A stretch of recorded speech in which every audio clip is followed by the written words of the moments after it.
అందరికీ నమస్కారం. ఈరోజు మనము కన్యా రాశి వారికి సెప్టెంబర్ 4 గురువారం రోజున ఎలా ఉండబోతుందనేది తెలుసుకుంటున్నాము. అయితే ఇదే ఫస్ట్ టైం మన ఛానల్ చూస్తున్నట్లయితే సబ్స్క్రైబ్ చేసుకొని, లైక్ చేసుకొని, షేర్ చేసుకోండి. అలాగే వీడియో పూర్తిగా చూడండి. ఎక్కడా స్కిప్ చేయవద్దు. అప్పుడే మీరు చెప్పబోయేది మీకు బాగా అర్థమవుతుంది. ఇప్పుడు కన్యా రాశి వారి గురించి తెలుసుకోబోతున్నాం.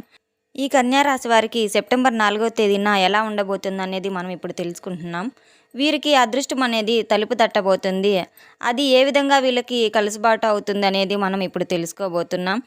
ఈ రాశి వారు దైవానుగ్రహం ముఖ్యంగా చాలా అధికంగానే ఉంటుంది. లక్ష్మీదేవి యొక్క అనుగ్రహం అనేది ఈ రాశి వారికి పుష్కలంగా ఉంటుందని చెప్పుకోవచ్చు. ఈ కన్యా రాశి వారికి ధనం అనేది ఖచ్చితంగా మీ చేతికి రాబోతుంది. లక్ష్మీదేవి అనుగ్రహం మీకు చాలా ఎక్కువగానే ఉంది. మీరు ఆనందపడటం, సంతోషపడటం అనేది జరుగుతుందనమాట. కాబట్టి ఈ వీడియోని ఎక్కడా కూడా స్కిప్ చేయకుండా చివరి వరకు చూడండి. అలాగే మీ జీవితానికి సంబంధించినటువంటి కొన్ని ఆసక్తికరమైన విషయాలు కూడా ఈ వీడియోలో వివరించబడ్డాయి. కాబట్టి ఈ వీడియోని ఎక్కడా స్కిప్ చేయవద్దు. టోటల్ వీడియోని చూస్తేనే, స్కిప్పింగ్ లేకుండా చూస్తేనే మీరు బాగా అర్థం అవుతుంది. అలాగే మేమేం చెప్పబోతున్నాం అనేది మీకు వివరంగా ఒక క్లారిటీ అనేది ఉంటుంది. కాబట్టి వీడియోని ఎక్కడా స్కిప్ చేయవద్దు, పూర్తిగానే చూడండి. ఇక వివరాల్లోకి వెళ్తే గనక కన్యా రాశి వారికి చక్రం 6వ చక్రంలో ఈ రాశి 6వ రాశి. ఈ కన్యా రాశి వారు ఉత్తరా నక్షత్రం 2, 3, 4 పాదాల వారు, హస్తా నక్షత్రం 1, 2, 3, 4 పాదాల వారు, చిత్తా నక్షత్రం 1, 2 పాదాల వారు కన్యా రాశి వారికై చెందిన వారై ఉంటారు. ఈ రాశికి అధిపతి వచ్చేసి బుధుడు అని చెప్పుకోవచ్చు. అయితే ఈ రాశి వారి యొక్క వ్యక్తిత్వం గనక మనం గమనించినట్లయితే ఈ రాశి వారు చాలా తెలివైనటువంటి వారండి. అలాగే వీరి జీవితంలో ఎలా ఉంటుంది, ఎంతమందితో ఉన్నప్పటికి కూడా అందరూ ఒక దారైతే ఈ కన్యా రాశి వారు మాత్రం మరొక దారిగా చెప్పుకోవచ్చు. వీరి దగ్గర మంచితనం అనేది చాలానే ఉంటుంది. తెలివితేటలు కూడా చాలా అధికంగానే ఎక్కువగానే ఉంటాయి. వీరికి సంబంధించినటువంటి ఆలోచనలతో వీరు ఎక్కువగా ఉంటారు. అంటే వీరికి కొంచెం తెలివితేటలు, స్వార్థం అనేవి చాలా ఎక్కువగా ఉంటాయని చెప్పుకోవచ్చు. ఎప్పుడు కూడా వీరికి సంబంధించినటువంటి ఆలోచనలు వీరు ఎక్కువగా ఇంపార్టెన్స్ అనేది ఇచ్చుకుంటూ ఉంటారు. వీళ్ళ ఆలోచన గురించి చాలా ఎక్కువగా, అంటే ఎదుటివారి వ్యక్తి గురించి వీరు తక్కువ శాతం ఆలోచిస్తూ ఉంటారని చెప్పుకోవచ్చు. ఎప్పుడు నేనేంటి, నా భవిష్యత్ ఏంటి, నా సంపాదన ఏంటి, నేనేం చేయాలి, నాది అన్నట్లుగా ఎప్పుడు కూడా నా అనేటువంటి ఆలోచన విధానం అనేది వీరి దగ్గర చాలా ఎక్కువగానే ఉంటుంది. వీరి మాట తీరులో కూడా నాది, నేను, నా అనేటువంటి ఇలాంటి మాటలు అనేవి చాలా ఎక్కువగా మీరు గమనించవచ్చు. ఇంతేకాకుండా కన్యా రాశి వారు అలాగే ఉంటారు. వాళ్ళ వ్యక్తిత్వం అలాంటిది. అదేంటిదంటే ఒక్కోసారి నా అనే పదం వెళ్తూ ఉంటుంది. అంటే నా కన్న తల్లిదండ్రులు, నేను వేరు అన్నట్లాగా అనే విధంగా ఉంటారు. అలా వారి యొక్క భావన ఉంటుంది. కానీ వారి జీవిత భాగస్వామి విషయం వరకు నా అని చెప్పి వారు మళ్ళీ ఆలోచిస్తూ ఉంటారు. అలాగా అందరూ ఒక ఎత్తు అయితే కన్యా రాశి వారు మరొక ఎత్తు అని చెప్పుకోవచ్చు. అంటే జీవిత భాగస్వామిని ప్రతి ఒక్కరూ కూడా అలా అంటూ ఉంటారు కదా, అందులో ఏముంది విచిత్రం అని చెప్పేసి అనుకోవచ్చు. జీవిత భాగస్వామిని అందరూ చూసుకుంటాం, కానీ అది వేరు, కన్యా రాశి వారు చూసుకోవడం వేరు. అందరూ వేరు, వీరు వేరు అన్నమాట. ఎవరైనా మీ జీవితాన్ని మన అని చెప్పేసి ప్రతి ఒక్కరు అనుకుంటూ ఉంటాము. కానీ వీరి ఆలోచన విధానం ఏంటంటే అంతకన్నా ఎక్కువగా ఉంటుందన్నమాట. మనుషులందరం ఒకటే, కానీ ఒక్కొక్కసారి ఒక్కొక్కరి ఆలోచన విధంగా పలు రకాలుగా ఉంటుంది. ఒకరి ఆలోచన ఒక విధంగా, మరొక ఆలోచన మరొక విధంగా ఉంటుంది. అలాగే ఈ కన్యా రాశి వారి ఆలోచన విధంగా వేరుగా ఉంటుందన్నమాట. అంటే వీరి జీవితం గురించి ఎంతగానో అనుకుంటే ఎక్కువ కళ్ళకంటూ జీవితాన్ని ఒక ఇందులో మంచి తీసుకెళ్లాలనేటువంటి ఈ వ్యక్తులు అనమాట. కాబట్టి అందరం అని అనుకోవడం వేరు. అంటే మీకు వివరంగా చెప్పాలంటే ఉదాహరణకి అందరూ రూపాయి సంపాదించుకోవాలని చెప్పేసి అనుకుంటూ ఉంటారు. కానీ ఈ కన్యా రాశి మాత్రం అందరికీ విరుద్ధంగా వీరు 100 రూపాయలు కష్టపడాలి, సంపాదించాలని అనుకుంటూ ఉంటారనమాట. ఇలా కన్యా రాశి వారి యొక్క మనస్తత్వం ఉంటుంది. అంటే రూపాయి సంపాదించాలన్నది ప్రతి మనిషి ఆలోచనలో ఉంటుంది. కానీ వీరేంటంటే 100 రూపాయలు అయితే సాధారణ మనుషులు 1 రూపాయి వెతుక్కుంటూ ఉంటారు. వీళ్ళు అక్కడ 100 రూపాయలు వెతుక్కుంటూ ఉంటారు. ఆ 100 సంపాదించాలనే ఆశ రెట్టింపు ఈ కన్యా రాశి వారికి ఉంటుంది. అలా మామూలు మనుషులకి కన్యా రాశి వారికి ఉన్నటువంటి తేడా అని మాత్రం చెప్పుకోవచ్చు. ఇది వీరి జీవితంలో చాలా గట్టిగానే ఉంటుంది. జీవితంలో కనుక సంపాదించడం మొదలుపెట్టిన తర్వాత దగ్గర నుంచి రూపాయి అనుకున్న దగ్గర 10 రూపాయలు చవి చూస్తారు. వీరి కలుసుబాటుతనం కూడా చాలాగే ఉంటుంది. లక్ష్మీదేవి అనుగ్రహం పుష్కలంగా ఉంటుంది. వీరి రాశికి అధిపతి శుక్రుడు. అంటే శుక్రుడు లక్ష్మీదేవి యొక్క గ్రహం అనమాట. శుక్రగ్రహం యొక్క వీరికి చాలా అధికంగానే ఉన్నాయి. ఐశ్వర్య, ఆనందం అంతా బాగా కలిసి వస్తుంది. కొంతమందికి ఉండకపోవచ్చు, కొంతమందికి అలాగే ఉండొచ్చు అనేది ఏమి ఉండదు, రకరకాలుగా ఉంటుంది. ఒకవేళ ఆస్తులు ఉన్నా లేకపోయినా వీరైతే మాత్రం కలిసిబాటుతనం మనుషులు అనమాట. వీరు ఒక్కొక్క దశలో ఒక్కొక్క విధంగా ఉంటారు. ఒక్కొక్క వయసు వచ్చేసరికి ఒక్కొక్క విధంగా ఉంటారు. ఎదుటివారు చేసేటువంటి పనుల్లో వీరికి కలుసుబాటు అనేది కనిపిస్తూ ఉంటుంది. చుట్టూతా పరిస్థితులు ఎప్పుడు గమనిస్తూ ఉంటారు. అంటే డబ్బు ఉన్న మనిషికి విలువ ఎక్కువ ఉంటుంది, డబ్బు లేని మనిషికి విలువ తక్కువ ఉంటుందనేది వీరికి చాలా చక్కగా అర్థమవుతూ ఉంటుంది. అలాగే కుటుంబంలో తల్లిదండ్రులు కూడా చిన్నప్పటి నుంచి వీరికి చదువు వైపు మళ్లించాలని చెప్పి చూస్తూ ఉంటారు. కానీ చదువు కూడా పెద్దగా ఈ కన్యా రాశి వారికి అబ్బదు.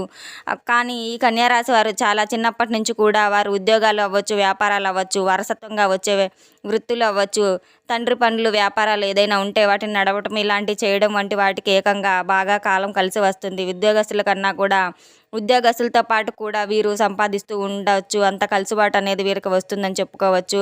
అయితే రాత్రింబవళ్ళు కూడా డబ్బుల గురించి గట్టిగా ఆలోచిస్తూ కష్టపడుతూ ఉంటారు. ఈ కన్యా రాశి వారి యొక్క ఆలోచన విధానం అనేది అలానే ఉంటుంది. వీరికి బాగా కలిసి వస్తుందన్నమాట. కొంతమంది అనుకుంటూ ఉంటారు, ఈ కన్యా రాశి వారికి ఇంత కలుసుబాటు ఎక్కడి నుంచి వస్తున్నాం, మేము బాధలు పడుతూ ఉన్నాం, లక్షల కోట్లు పర్వాలేదు కానీ కనీసం అవసరాలకు డబ్బు ఉంటే చాలు అని అనుకుంటున్నాం, మాకు అది కూడా లేదని చెప్పేసి బాధపడుతూ ఉంటారు. కానీ ఈ కన్యా రాశి వారికి కలుసుబాటు లేదా వారికి మనస్ఫూర్తిగా చేసే ఆలోచన అనేది అర్థమవుతుందన్నమాట. వీరు కలుసుబాటు లేకుండా ఏమాత్రం ఉన్నవారైతే మాత్రం, అంటే దైవానుగ్రహం మీ మీద ఉందా లేదా, కలుసుబాటు ఎలా ఉంటుంది అనేది ఒకసారి మీరు ఆలోచించండి. ఎందుకంటే జీవితంలో మనిషికి తృప్తి అనేది లేనప్పుడు ఏంటంటే ఇంకా ఆశ అనేది ఇంకా పెరుగుతూనే ఉంటుంది. మనిషికి ఆశకు అంతం లేదు. ఎప్పుడు కూడా ఈ రూపాయి కంటే ఇంకొక రూపాయి సంపాదిద్దాం, ఇంకొక రూపాయి సంపాదిద్దాం అనే ఆలోచనలోనే ఉంటారు. అది ఏంటంటే ఇంకా ఆశ అనేది అలాగే పెరుగుతూ ఉంటుందన్నమాట. ఆశ అనేది ఆశకు అంతం ఉండదు.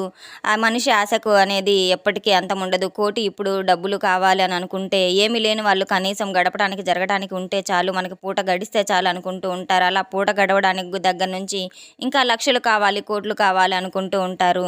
ఇలా చెప్పేసి మనిషి ఆశ అనేది ఎప్పుడు కూడా ఎక్కువ అవుతూనే ఉంటుంది. తృప్తి అనేది లేకపోవడం వల్ల మీ దగ్గర ఉన్నటువంటి రూపాయి విలువ కూడా మీకు అర్థం కావడం లేదనమాట. ఆ రూపాయి విలువ తెలుసు కానీ ఇంకా కావాలి అనేటువంటి ఆలోచన అన్నమాట. కాబట్టి ఎప్పుడైనా సరే మనిషికి మితిమీర్చినటువంటి ఆశ ఉండకూడదు. మనశ్శాంతి లేకుండా ఉండడానికి కారణం అదే అవుతుంది. ఈ భూమి మీద ఎవరికి కిరీటాలు పెట్టరు. ఇన్ని కోట్లు సంపాదించాలి, ఇంత సంపాదిస్తానే, అదే ఇది అని చెప్పేసి డబ్బు పరంగా మనిషికి విలువ ఇవ్వాలి అని అనుకుంటే మాత్రం అది సరికాదు.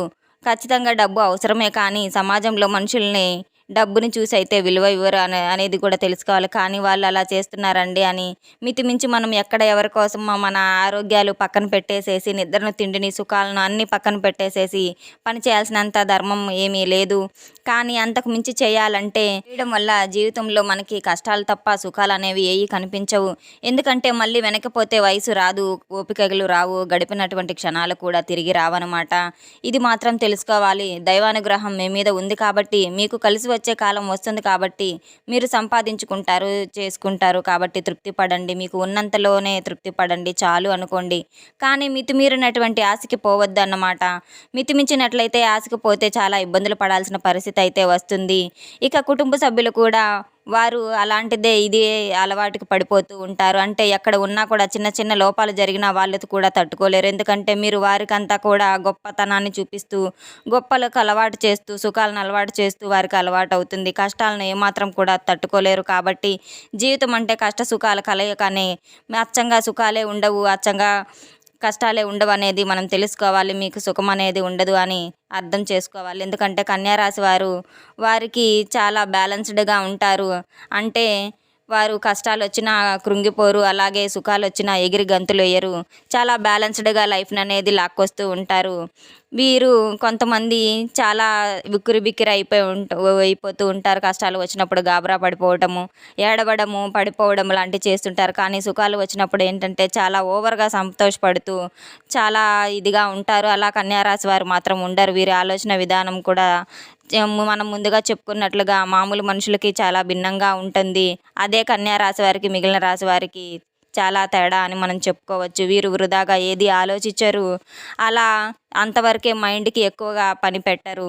కాబట్టి వీరు జీవితంలో ఎంత సక్సెస్కి రాగలుగుతున్నారనే మాట మామూలు మనుషులతో పాటు మనుషుల కన్నా కూడా వీరు ఎక్కువగా డబ్బు సంపాదించడానికి, ఎక్కువ స్థిరాస్తులు పోగేసుకోవడానికి ముఖ్యమైన కారణం ఏమిటంటే వీరి ఆలోచన విధానం అని కూడా చెప్పుకోవచ్చు. అంటే ఏదైనా సరే ఎంతవరకు ఆలోచించాలో అంతవరకే ఆలోచిస్తారనమాట. మైండ్ ఉంది కదా అని చెప్పేసి ఇష్టం వచ్చినట్టు ఆలోచించరు. కాబట్టి వీరికి ఇలా కలిసి వస్తూ ఉంటుంది ప్రతి ఒక్క విషయం అని చెప్పుకోవచ్చు. కానీ కన్యా రాశి వారికి మరి ముఖ్యంగా ఈ సెప్టెంబర్ 4వ తేదీన వీరికి ఒక గొప్ప రాజయోగం అయితే రాబోతుంది. వీరికి పట్టిందల్లా బంగారం అవ్వబోతుంది అని చెప్పుకున్నాము.